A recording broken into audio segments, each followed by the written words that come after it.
Peter, tell me honestly, would you ever do anything as nasty and low down dirty as that just to win in South Africa? Oh, yeah. Don't worry about that. Good. I was hoping you'd say that. It went crazy. I didn't think that it would go that... I mean, I knew that people wouldn't be happy, but I never knew that it would go that bad. There was not rioting on the streets. It was really quite ugly for months afterwards. He should never have done it. He should never, ever have done it. He should never have kicked out. And to be fair, he's cost us the World Cup, hasn't he? In the summer of 1998, one man stood above all others as the most hated in England. He wasn't a murderer, a serial killer, or even Piers Morgan. But when David Beckham got sent off at the World Cup in France, it was such a shock that in the eyes of an angry nation, he became public enemy number one. England-Argentina in France 1998 was sizzling hotter than a Buenos Aires barbecue. And when Argentina's Diego Simeone attempted a one-man spit roast on David Beckham, he responded in a way that any self-respecting bleach-blonde midfielder should, with a girly flick of his leg.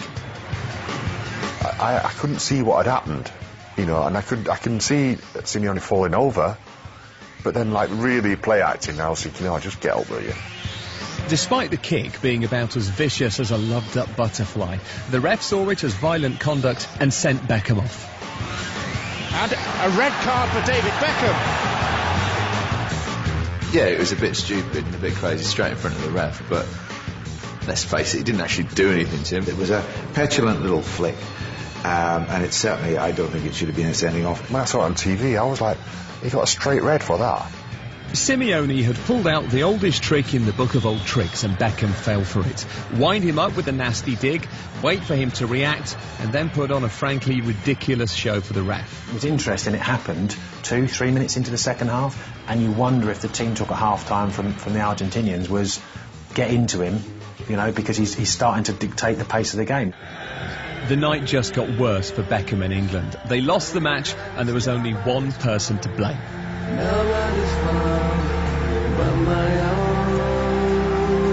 a mad moment by David Beckham probably cost you the game at the end of the day. It's cost us dearly. I was really disappointed in him. You selfish, you idiot, you kid. If he didn't do that, I reckon we would have gone through. The David Beckham effigy was literally the worst effigy I have ever seen. And I'm not an expert on effigies, I've never made an effigy. It was like a crash test dummy with a David Beckham shirt on it and a sarong. Didn't even put on like a little wig. All those pants that he wears. If you're going to make an effigy and you're going to threaten a man's life, at least have the decency to go out and get the required materials and put in the time and the effort to render an effigy that looks like the guy you're threatening. Because that was... As for Beckham, well, we didn't hear much more from him. If the World Cup proves one thing, it's that anything is possible. The only thing to expect is the unexpected. On the greatest stage of all, villains can become heroes and heroes can turn to villains. It's time for number one, the most shocking World Cup moment of all.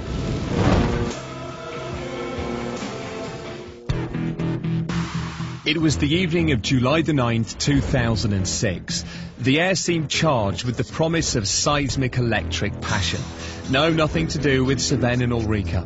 This was the World Cup final between France and Italy, and 715 million jaws around the world were about to simultaneously hit the floor. I remember watching that with my mates and honestly turning to each other. We could not believe that had just happened. I must admit, my heart dropped. It was just a pub I was in to utter silence. No one knew what to say. You were like, wow. Yeah, it's one of those things that, yeah, you can't believe actually happened, but it did. The match was the grand stage for Zinedine Zidane, one of the greatest footballers ever, to take his final bow. The stage was set for the great man to make a great exit, and it didn't quite end like that.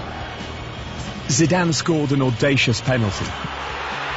And then, with the scores level at 1-1, came a moment so shocking, the powers that be won't even let us show it. You can't excuse that. Zidane's career ends in disgrace. He's just lost it.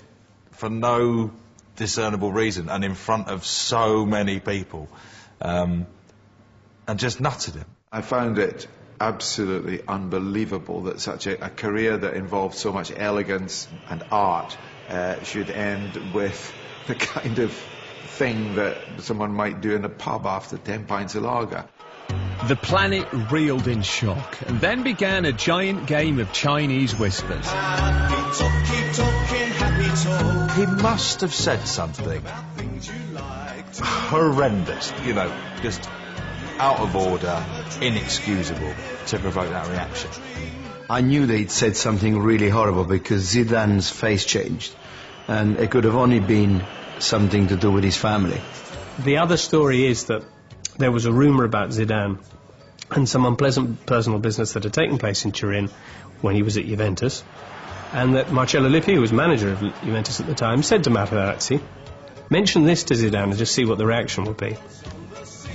And we did see the reaction. In his farewell game from the sport, on the biggest stage of all, Zidane had capitulated. Italy won the World Cup on penalties, but the match will always be remembered for a moment of madness. I don't feel sorry for Zidane, and I don't feel sorry for the French, because that won us the World Cup. But there was one final sad, shocking and epic moment as Zidane did the ultimate walk of shame.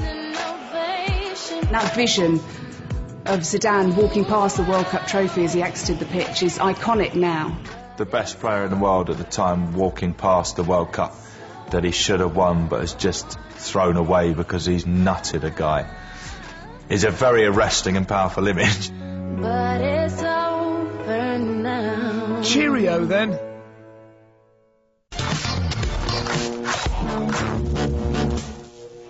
So that's it.